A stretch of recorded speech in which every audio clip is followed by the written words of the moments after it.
Le jardinier Télématin vous donne rendez-vous maintenant dans le parc du château de Chantilly. C'est somptueux, mais bon, il se trouve qu'il pleut un peu. Ça n'empêche la beauté. Ah, même, c'est encore mieux.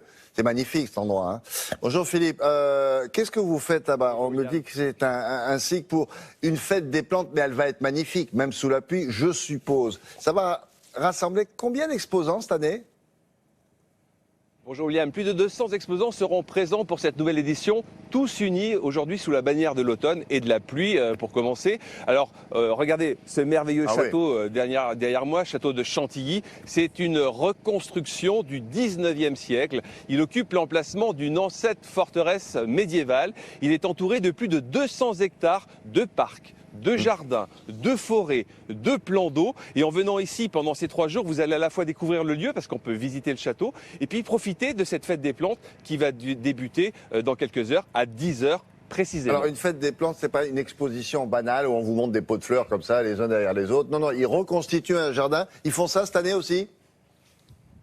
Exactement, regardez ce merveilleux jardin qui a été reconstitué pour l'occasion. C'est vraiment le jardin de l'automne et vous voyez que c'est un automne très fleuri avec également des marguerites, par exemple des rudbeckia, des échinacées, une très belle collection d'anémones, des dahlias, des graminées. Vous voyez, vraiment c'est un jardin très fleuri cette année sous le signe de l'automne. Est-ce que vous auriez des plantes méconnues? Parce que souvent c'est ce qui intéresse ceux qui nous regardent et qui ont un jardin plus ou moins grand, jardin ou jardinière. Hein.